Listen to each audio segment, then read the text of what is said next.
It is the end of an era. Nearly 50 years after their arrival in Berlin, Allied forces are leaving. Like many farewells, there is joy and there is sorrow.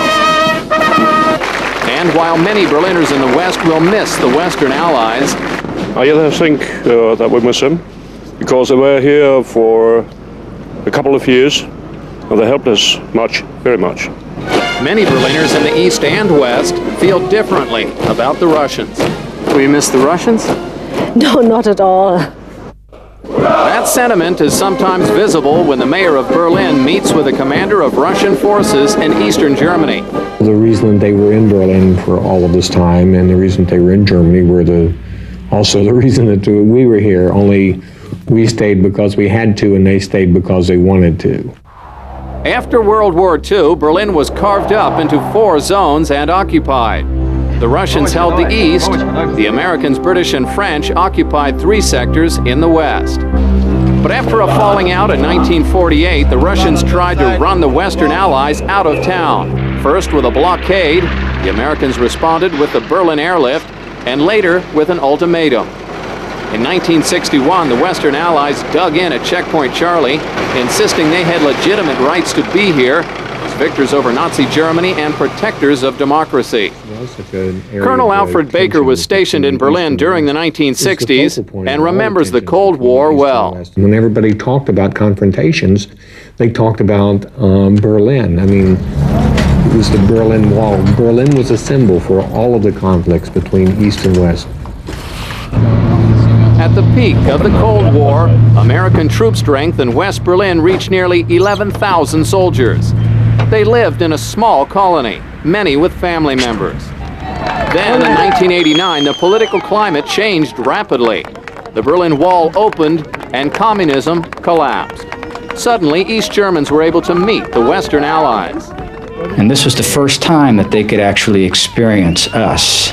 And they could reach out and touch and feel and emote about the American presence. That American presence officially ended with reunification in 1990, but American pilots remained somewhat active in Berlin until this past summer.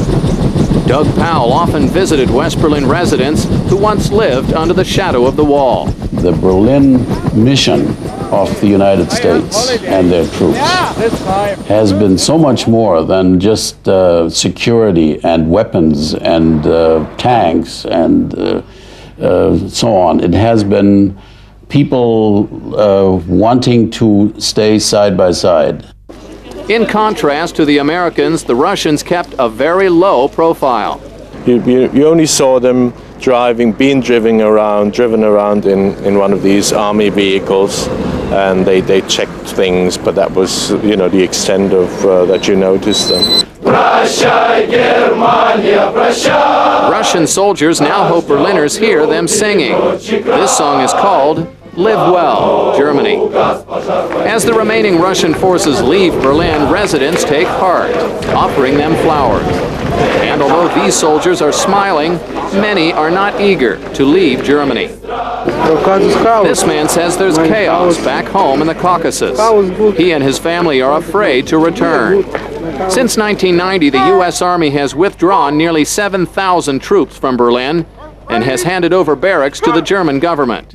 If we want to play our role in the world as at least middle-sized power, then we'll have to be willing to play our full role, including all the nasty sides of responsibility. Today, only a few dozen American troops are left in Berlin. Despite this, many American institutions like this Volksfest live on. Organizers hope to continue this tradition each year, long after American forces have marched on. But at least they go home with the feeling that they have been wanted here and that the Berliners have been friendly to them. Most of the people remember all the great things that happened during the airlift, how we've stood with them, and they have tried to return that kindness in any way that they can imagine, mostly just with their friendship, mostly just with their caring. But that's something that I find to be absolutely fulfilling and makes me know that my 31 years in the service has really been worthwhile. Al Baker retires next month when the last American soldiers depart Berlin. For Allied soldiers, it's mission accomplished. Berlin is now history, and they feel they've closed the final chapter on the Cold War. Peter Dallay, European Journal, Berlin.